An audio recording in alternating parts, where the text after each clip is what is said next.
జీవన తొలి సంధ్య నీతోని ఆరంభం, నీతో ప్రతి క్షణము ఆస్వాదించెదను.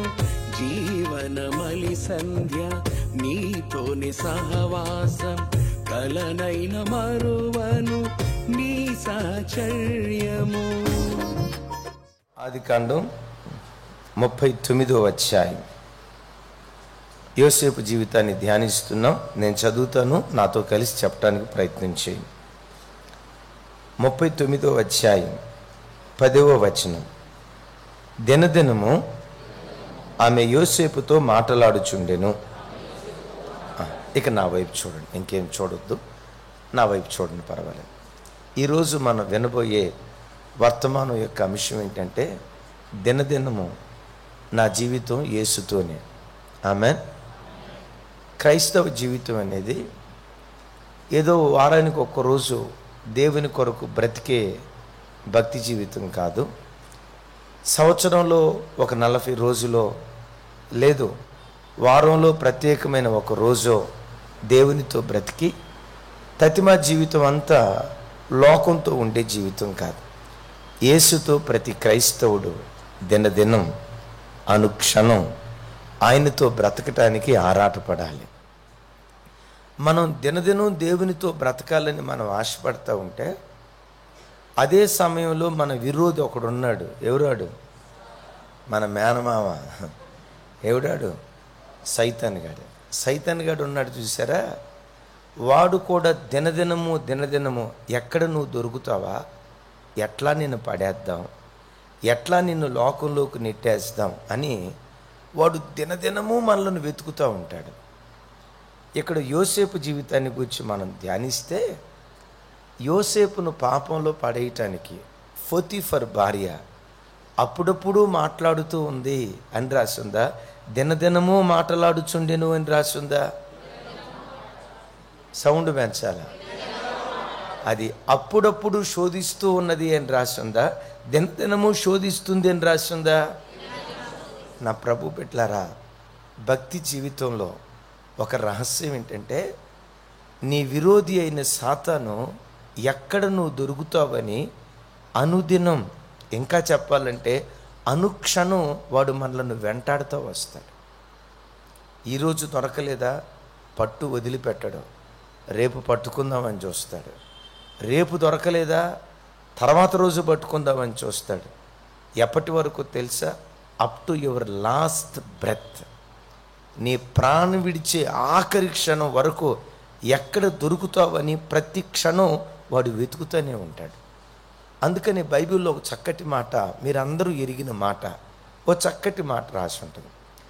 సౌలు దావీదును పట్టుకుందామని అనుదినము వెతికాడని రాసిందా, అప్పుడప్పుడు వెతికేవాడని రాసిందా? చెప్పాలి.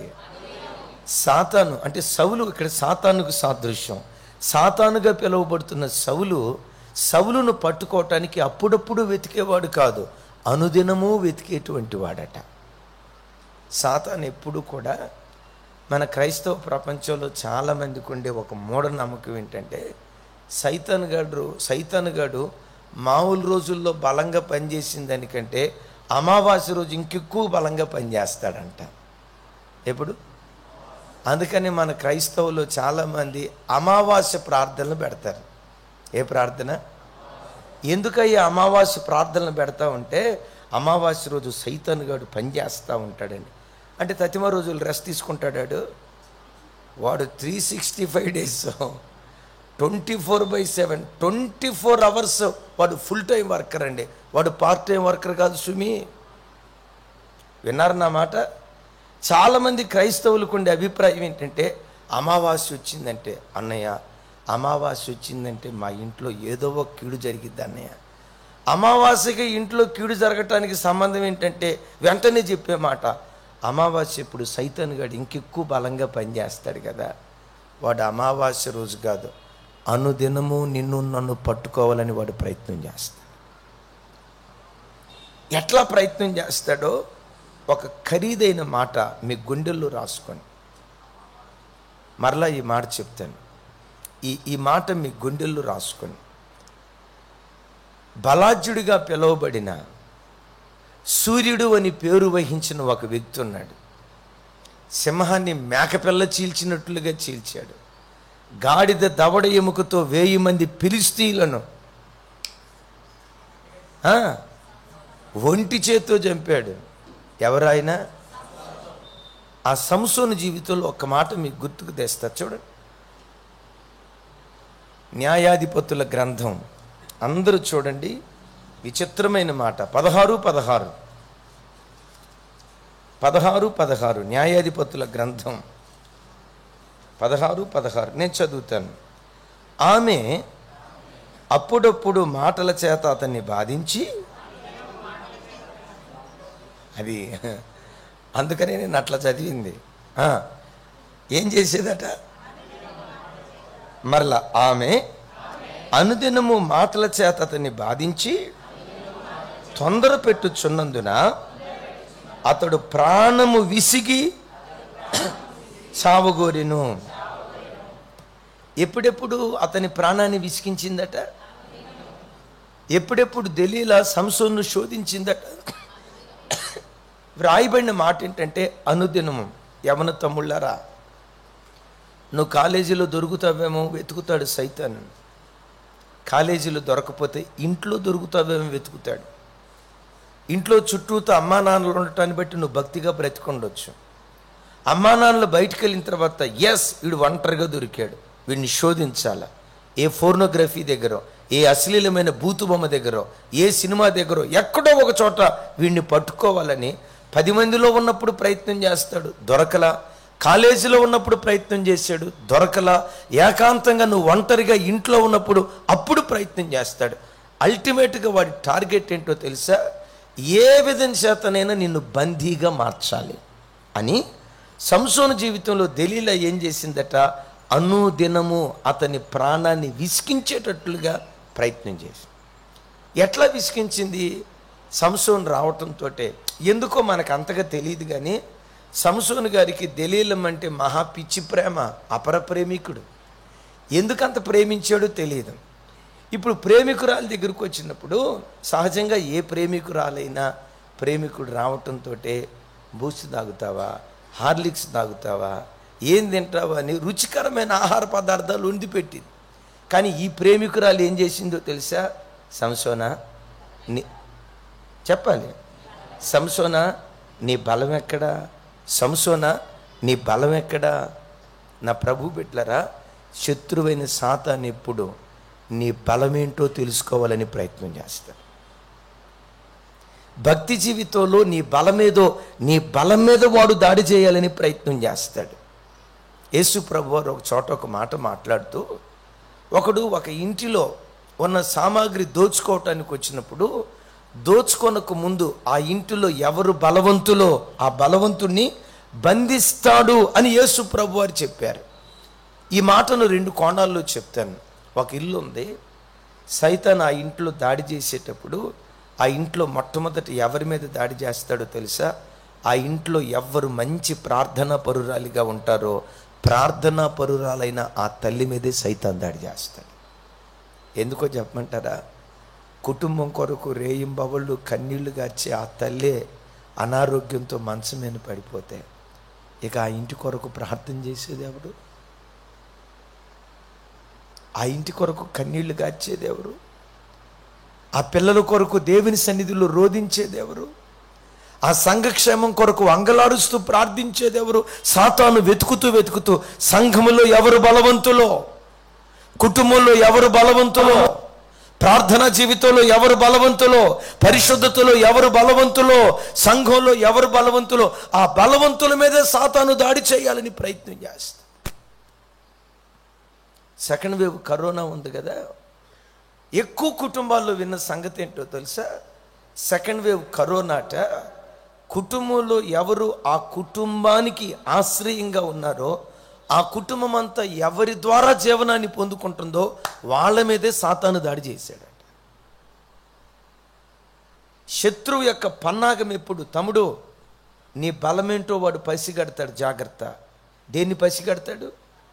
నీ బలం. ఒకవేళ నీ లోపల దేవుడు బలమైన ప్రార్థనాత్మ ఇచ్చాడా, సాతాను ఆ బలాన్ని నీ దగ్గర నుంచి దొంగిలించాలని ప్రయత్నం చేస్తాడు.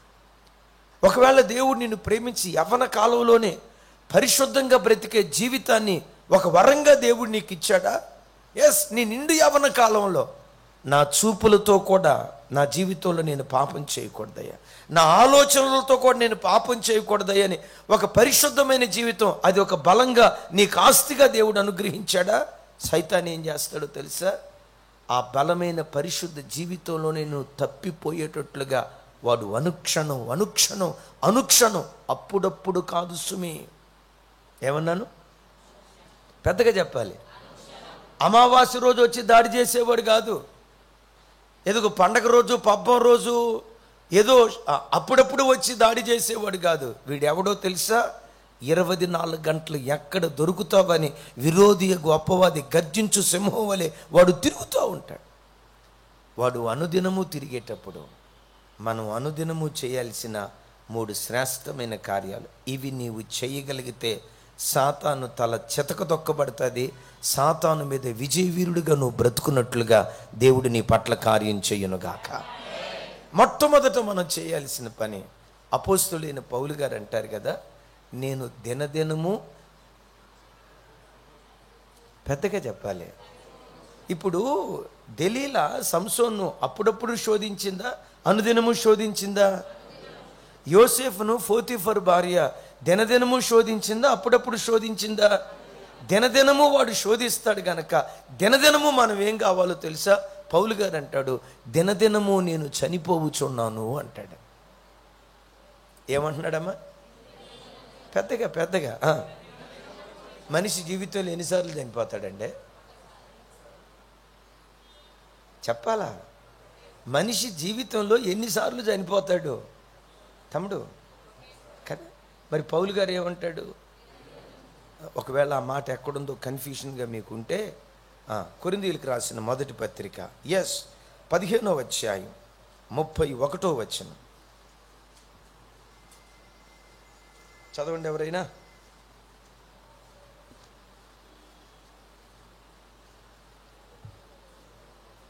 కొరింథీయులకు రాసిన మొదటి పత్రిక 15:31.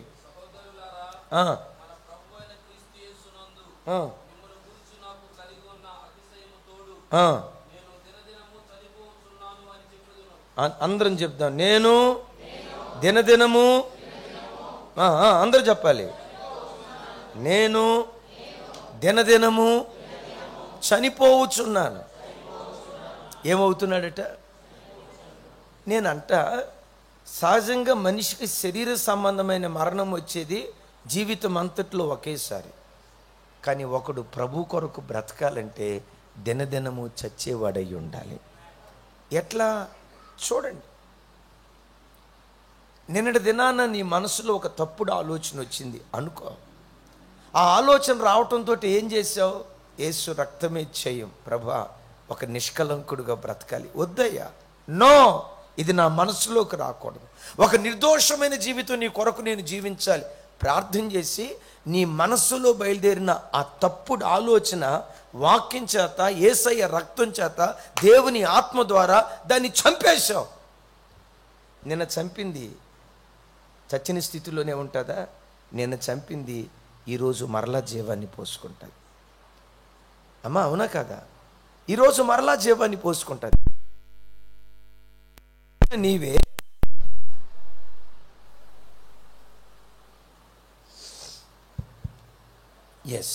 నిన్న చంపిన నీవే, చంపావు నిజమే, నో డౌట్, చంపావు నిజమే.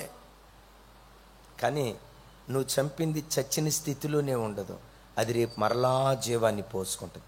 నిన్న చంపావు, ఈరోజు జీవాన్ని పోసుకుంది. నిన్న చంపాను కనుక ఇక నాకు ఏ దిగులు లేదు అని అనుకోవటానికి వీల్లేదు. నిన్న చంపినట్లుగానే ఈరోజు కూడా, ఈరోజే కాదు, నువ్వు ప్రభువుని చేరుకుని ఆ రోజు వరకు దినదినము దినదినము వాటిని చంపుకుంటూ వెళ్తే క్రీస్తు కొరకు బ్రతికే కృప దేవుడు అనుగ్రహిస్తాడు. పెద్దగా చెప్దాం ఆమేన్. ఎలాగో ఈ మాట చెప్తాను. భక్తుడైన మోషేతో దేవుడు అన్నారు, మోషే నీ చేతిలో ఉందేంటి? ఏముందయ్యా, కర్ర, అంతకుమించి ఏముందన్నాడు. ఒకసారి దాన్ని నేల మీదే అన్నాడు. నేల మీద వేసిన వెంటనే ఆ కర్ర నాగరాజుగాడు అయిపోయాడు, పాము అయిపోయింది. మోషే ఆ పామును చూసి గడగడగడ వణుకుతున్నాడు. ఎందుకో చెప్పమంటారా?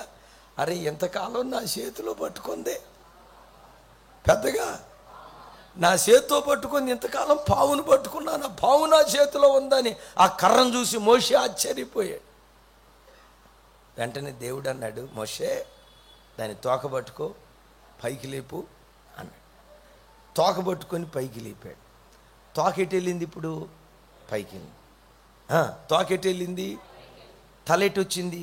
కింద. ఎప్పుడైతే తోక పట్టుకొని పైకి లేపాడో ఆ పాము మరలా కర్ర అయిపోయింది.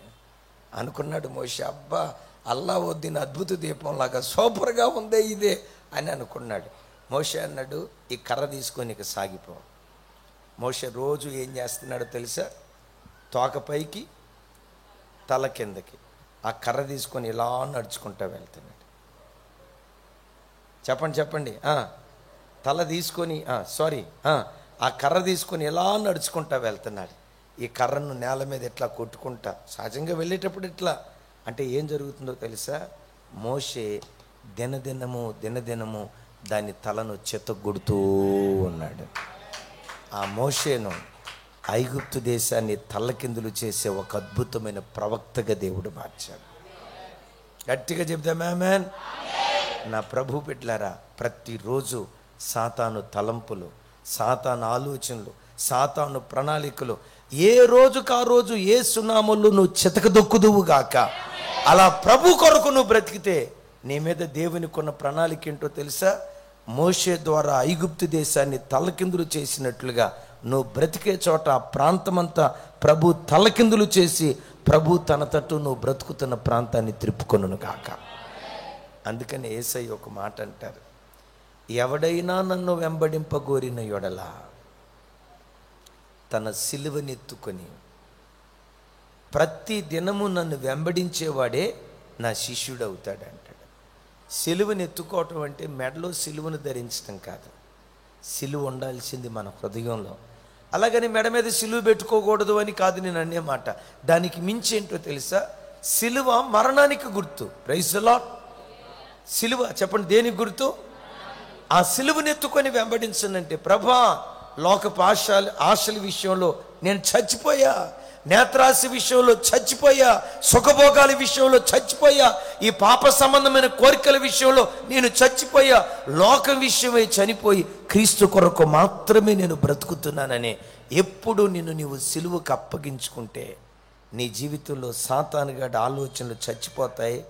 అనుదినము నీ ప్రభు కొరకు నువ్వు జీవించగలుగుతావు. పెద్దగా చెప్దాం ఆమేన్. అనుదినము యేసయ్య కొరకు నువ్వు జీవించాలంటే తల్లి, నీలో ఉన్న ప్రతి శరీర సంబంధమైన ఆశ, లౌకికమైన కోరిక ఎప్పటికప్పుడు ఏ రోజుకు ఆ రోజు నువ్వు చంపుకుంటేనే అప్పుడు ప్రభు కొరకు నువ్వు బ్రతకగలుగుతావు. రెండవ మాట, అపోస్తులైన పౌలు గారు కొరింథీ సంఘానికి ఉత్తరం రాస్తూ 2వ కొరింథీ, అందరూ చూడండి, 4వ అధ్యాయం, అందరూ చూడాలి. 2వ కొరింథీ 4వ అధ్యాయం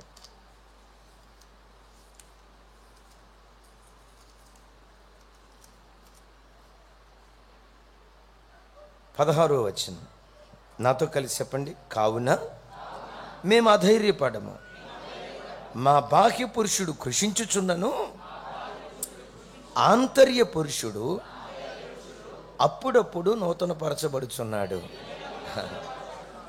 నేను తప్పుగా చదువుతున్నందుకు ఏమనుకోవద్దు. ఆ మాట పదం మీకు అర్థం కావటానికి నేను చెప్తున్నాను. అంతరంగ పురుషుడు దినదినము నూతనపరచబడుచున్నాడు. నా ప్రభు బిడ్డలారా, అనుదినం ప్రభు కొరకు నువ్వు బ్రతకాలంటే నీ అంతరంగ పురుషుడు అనుదినము నూతనపరచబడును గాక. ఇప్పుడు అంతరంగ పురుషుడు అని అంటంతో మరొక పురుషుడు ఉన్నాడని అర్థం. ఏ పురుషుడు? అరే చెప్పండి అమ్మా. అంటే బాహ్య పురుషుడు కూడా ఉన్నాడు అని అర్థం. బాహ్య పురుషుడు ఎవరు? శరీరం. అంతరంగ పురుషుడు ఎవరు?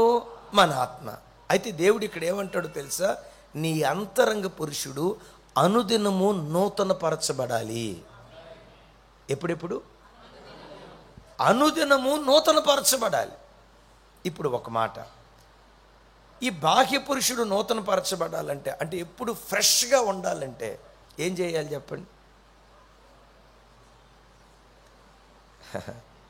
ఇప్పుడు బాహ్య పురుషుడు ఫ్రెష్గా ఉండాలనుకోండి, ఏం చేయాలి? శుభ్రంగా స్నానం చేసి, మానవ భాషలో చెప్పాలంటే ఫెయిర్ అండ్ లవ్లీ రాసి, వికోటరీ మెరిక్ రాసి, లేకపోతే ఇంకో కాస్మెటిక్స్ రాసి, అది తప్ప, అది కాదు నేను చెప్పే మాట. ఈ బాహ్య పురుషుడు ఎప్పటికప్పుడు ఫ్రెష్గా ఉండాలంటే ఈ భూలోకంలో దొరికే వాటి చేత బాహ్య పురుషుడు అట్లా ఉంటాడు. నా మధ్య చెప్పే కదా, ఒక ఇంటికి వెళ్ళా, ఆ ఇంటి లోపట మురిగిపోయిన కోడిగుడ్లు వాసన వస్తుంది. నేను తట్టుకోలేకపోతున్నాను. మామూలుగా కోడిగుడ్డు పగలగొట్టి ఆ సొన నేల మీద పడిపోతేనే అది ఒక రకంగా ఉంటుంది. ఈ కోడిగుడ్డు మురిగిపోయిన కోడిగుడ్లు నేను తట్టుకోలేకపోతున్నాను. ఏమన్నా ఇల్లంతా మురిగిపోయిన కోడిగుడ్లు వస్తుందంటే ఇదంతా అక్క మహిమ అన్నాడు. అక్క మహిమ ఏంటి అన్నాను. ఆ మధ్య వసుంధర పేపర్లో చదివిందట, తలకు మురిగిపోయిన కోడిగుడ్లు రాసుకుంటే తల వెంట్రుకలు నిగనిగలాడతాయి, మున్సిపాలిటీ చీపిరి అంత పొడుగు అంత లావు అయిపోద్దని వసుంధరలో చదివిందంట. చదివినప్పటిని బట్టి రోజు మురిగిపోయిన కోడిగుడ్లు. అన్నా నేను తట్టుకోలేకపోతున్నానంటే అంటాడు, అన్న మీరు ఎప్పుడో సంవత్సరానికి ఒకసారి వచ్చినప్పుడు మీరు తట్టుకోలేకపోతే, రోజు కాదు, మన భాషలో చెప్పండి అది. నేను దినదినము మరి నేను ఎంత బాధ భరించాలో కదా అన్నాడు. సరే, విషయం చూడండి. బాహ్య పురుషుడు నూతన పరచబడాలంటే ఇవి ఉండాలి. అంతరంగ పురుషుడు ఎప్పుడు నీ బ్రతుకుల్లో నూతన పరచబడాలంటే అనుదినము అనుదినము అనుదినము నీ అంతరంగ పురుషుని నూతన పరిచి బలపరిచే దేవుని వాక్యాన్ని నువ్వు ఆశ్రయించాలి. అందుకనే నిర్గమాకాండంలో చక్కటి మాట రాసి ఉంటుంది. చూడండి ఆ మాట 16:5 త్వరగా చూడండి. నిర్గమాకాండం 16:5 త్వరగా.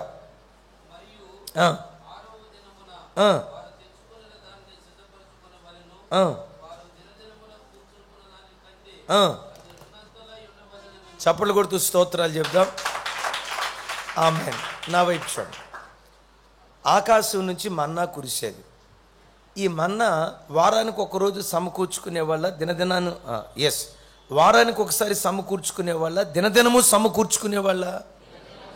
పెద్దగా పెద్దగా మన్నా దేనికి గుర్తు? మన్నా దేవుని వాక్యానికి గుర్తు. దేవుని వాక్యం అనే మన్నాను ఆదివారం ఒక్కరోజు సమకూర్చుకోవటం కాదు. దేవుడు అంటాడు, దినదినము దినదినము మన్నాను సమకూర్చుకోవాలి. నా ప్రభు బిడ్డలారా, మీతో మిమ్మల్ని ఒక మాట అడుగుతా. మీ ఆత్మీయ జీవితంలో దినదినము వాక్యాన్ని ధ్యానించే ఆ ప్రత్యక్షత, ఆ భక్తి సంబంధమైన మనసు మీకుందా? అప్పుడప్పుడు దేవుని వాక్యం చదివే మనసు మీకుందా? ఆదివారం ఒక్కరోజే బైబిల్ తెరిచే మనసు మీకుందా? నా కలజోడేది, నా కలజోడేది, నా కలజోడేది, కలజోడేది అని ఆదివారం ప్రార్థనకి వెళ్ళేటప్పుడు అమ్మమ్మ మనవరాల్ని పిలిచి అడిగిందట. ఏమో అమ్మమ్మ నాకేం తెలుసు, ఏమో అమ్మమ్మ నాకేం తెలుసు. అరే వారం రోజులు బట్టి కనపట్లేదు నా కలజోడు. కూతుర్ని అడిగింది, మనవణ్ణి అడిగింది, మనవరాలను అడిగింది. మొత్తం ఇల్లంతా వెతికిన కలజోడు దొరకల. సరేలే కలజోడు లేకపోతే లేకపోయిందే, నా బైబిల్ తీసుకురండి, చర్చికి వెళ్ళేటప్పుడు బైబిల్ ఉండాలి కదా అని చెప్పి బైబిల్ తీసుకొచ్చి ఇస్తే బైబిల్ ఎంతలావు కనపడుతుందంట. ఏంట్రా ఎంతలావు కనపడుతుందని జిప్ ఓపెన్ చేసి చూస్తే అందులో ఉంది కలజోడు. మొన్న ఆదివారం వచ్చినప్పుడు ప్రార్థన అంతా అయిపోయిన తర్వాత కలజోడు బైబిల్లో పెట్టింది. మరలా బైబిల్ ఎప్పుడు తెరిచింది? అద్భుతం. ఏ దినపు మన్నా ఆ దినమే నువ్వు వేరుకోవాలి. ఏ దినపు మన్నా ఆ దినమే నువ్వు వేరుకుంటే నీ అంతరంగ పురుషుడు నూతన పరచబడతాడు పరలోకపు మన్నా ద్వారా. Praise the lord. ఎప్పుడు క్రైస్తవుడు వారానికి ఒక్కసారి బైబిల్ ముట్టుకునేవాడిగా ఉండకూడదు. భక్తుడైన ఏస్కేలుతో అంటాడు, ఏస్కేలు నా వైపు చూడండి, ఏస్కేలు ఈ పుస్తకమును ఆహారముగా తీసుకొని దీనితో నీ కడుపును నింపుకో అంటాడు. నా తట్టు చూసి మాట చెప్పండి, ఈ పుస్తకమును ఆహారముగా తీసుకొని దీనితో నీ కడుపును నింపుకొనుము. ఈ పుస్తకాన్ని ఎట్లా తీసుకోవాలట? ఆహారం అప్పుడప్పుడు తీసుకుంటారా, అనుదినము తీసుకుంటారా? పెద్దగా ఆహారాన్ని అప్పుడప్పుడు తీసుకుంటారా, అనుదినము తీసుకుంటారా? అనుదినం, దినానికి ఒకసారి తీసుకుంటారా, 3 పూటలు తీసుకుంటారా? ఆ తమ్ముడు అంటున్నాడు 6 పూట్ల బ్యాచ్ కూడా ఉంటుంది. డాక్టర్ గారు 3 పూట్ల కన్ఫర్మ్, తేడా వస్తే చెల్లిని ఏమన్నారు కదా. Right, thank you. ఇప్పుడు గమనించండి, 3 పూట్ల కన్ఫర్మ్. వాక్యాన్ని ఆహారంలాగా తీసుకోవాలి. అంటే ఆహారం ఎందుకన్నారు తెలుసా? ఆహారము క్రమం తప్పకుండా ఎలా తీసుకుంటామో వాక్యాన్ని కూడా క్రమం తప్పకుండా ప్రతి క్రైస్తవుడు చదవాలి. అప్పుడప్పుడు కాదు సుమి, వారానికి ఒకసారి కాదు సుమి, నీకు బుద్ధి పుట్టినప్పుడు కాదు. బైబిల్లో ఎక్కడో అక్కడొక కాగితం ఎక్కడొక కాగితం కాదు, అనుదినము క్రమం తప్పకుండా తీసుకున్నట్లుగా అధ్యాయం వెంబడి అధ్యాయం, పుస్తకం వెంబడి పుస్తకం, గ్రంథం వెంబడి గ్రంథం, అలా దేవుని వాక్యాన్ని చదువుకుంటూ మనం వెళ్ళాలి. ఎందుకు చదువుకోవాలో తెలుసా? నీ అంతరంగ పురుషుడు నూతన పరచబడేది పరలోకపు మన్నాగా పిలువబడుతున్న వాక్యము ద్వారానే. ఇంకొక మాట, ఈ మన్నాని ఎరుకునే విషయంలో అద్భుతం ఏంటంటే, నిన్నటి దినానే వారానికి సరిపడా మన్నా ఏరుకున్నాడు ఒక సోమరిపోతుడు. అరే రోజు పొద్దున్నే ఎక్కడ లెగుస్తాం, రోజు ఏరుకోవాలంటే ఎవడు ఏరుకుంటాడు? ఎట్లా కాదని చెప్పి వారానికి 6 రోజులకు సరిపడా మన్నా ఏరుకున్నాడు. సోమవారం వారానికి సరిపడా ఏరుకున్నాడు. ఏరుకొని ఇక మంగళవారం మనం వెళ్ళాల్సిన అవసరం లేదులే అని గురకలు పెట్టి నిద్రపోయాడు. ఉదయం 9ంటికి లేచాడు, నిద్రపోతాడు. ఏమంటే మన్నా ఏరుకు రావడానికి బాగాలేదు, ఎందుకే ఇంకా మనం ఏరుకునేది, వారానికి సరిపడా ఏరుకుంటే సరే. ఆ మన్నా తిందామని వెళ్ళి మూత తీశాడు. మూత తీస్తే మన్నా అంత పురుగులు పట్టిపోయిందట, కంపు కొట్టిపోయిందట. వారానికి ఒక్కసారి వాక్యం చదివే విశ్వాసి బ్రతుకు కంపు కొట్టిపోద్ది, వాని ఆత్మీయత పురుగులు పట్టిపోద్ది. నిన్నటి భక్తి ఈరోజు నీకు భక్తినివ్వలేదు. ఏ నాటి భక్తి ఆ దినమే మనం సంపాదించుకుందుము గాక, ఏ నాటి ప్రార్థన ఆ రోజే మనం కలిగొందుము గాక, ఏ నాటి వాక్యం ఆనాడే మనం ధ్యానించుదాం గాక. నిన్నటి భక్తి జీవితం చేశాను, నిన్నటి భక్తితో ఈరోజు నేను బ్రతుకుతాను అని అనుకున్నావా? నీ భక్తి కంపు కొట్టుకొని పోద్ది, వాక్యం అంటుంది. అందుకని యేసయ్య ఒక ప్రార్థన నేర్పారు కదా, మా అనుదిన ఆహారము. ఈ వాక్యాన్ని ఎలా తీసుకోవాలి? ఆహారంగా తీసుకోవాలి. గమనించండి, ఆహారం ఎట్లా తీసుకుంటాం? ఉదయం టిఫిన్ కన్ఫర్మ్. కొంతమంది ఎట్ట చూస్తున్నారంటే, టిఫినా అది ఎట్టుంటుందన్నా, అమ్మో. ఉదయం టిఫిన్ కన్ఫర్మ్ కన్ఫర్మ్ కన్ఫర్మ్, మధ్యాహ్నం భోజనం కన్ఫర్మ్.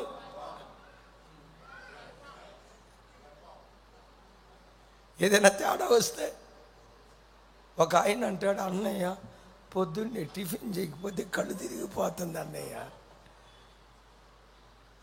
శరీరం ఎట్లా బలహీనమైపోద్దో అంతరంగ పురుషుడు నూతన పరచబడాలంటే దినదినం దేవుని వాక్యం, దినదినం దేవుని పాద సన్నిధి, దినదినం దేవుని సన్నిధిలో ప్రార్థన. అప్పుడప్పుడు కాదు, అనుదినము, ప్రతిదినం యేసుతోనే మన జీవితం ఉండునుగాక. ప్రతిదినం యేసుతోనే మన జీవితం ఉండునుగాక. అది అమావాస్య అయినా పౌర్ణమైన, మేలైనా కీడైనా, ఆరోగ్యమైన అనారోగ్యమైన, ఆశీర్వాదమైన నష్టమైన, ప్రతి దినం అనుదినము యేసుతో మన జీవితం ఉండునుగాక. ఆఖరి మాట ఒక్క 5 నిమిషాల్లో చెప్పి ముగిస్తాను.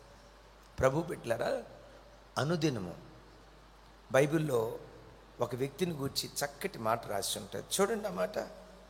ఎస్, పేతురు 2వ పత్రిక,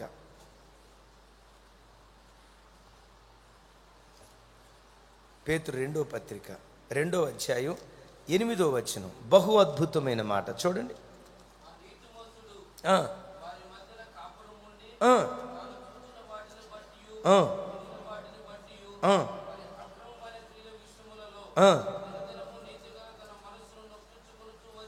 దినదినము నీతిగల తన మనస్సును నొప్పించుకొనుచు వచ్చెను. నా వైపు చూడండి, ఎవరిని గురించి ఈ మాట రాసింది? లోతును గురించి.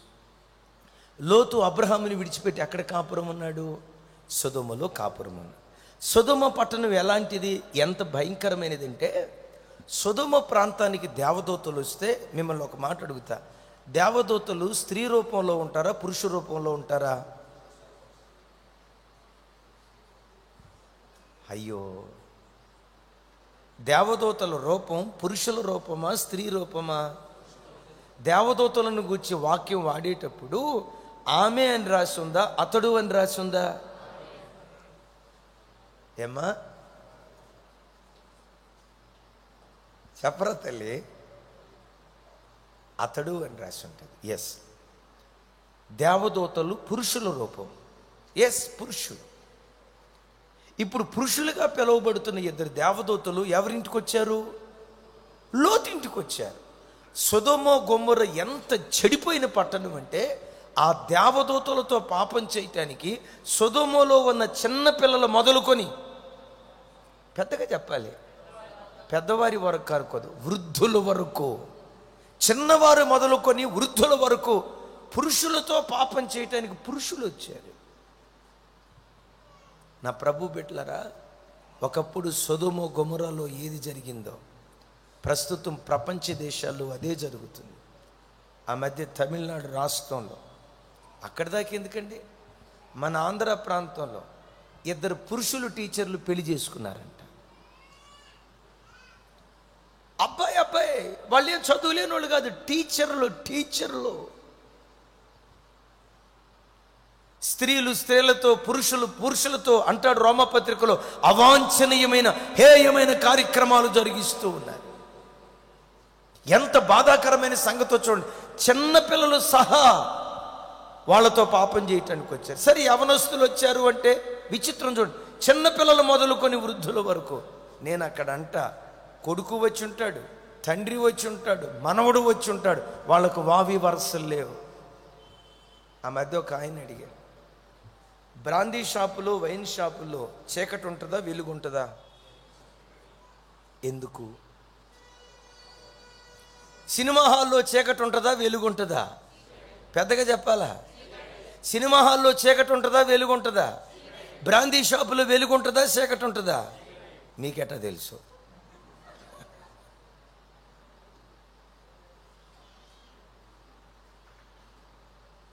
సరే, థ్యాంక్ యూ. చూస్తూ ఉంటాం కదా, ఒకప్పుడు మంద కూడా అదే బ్యాచ్ కదా.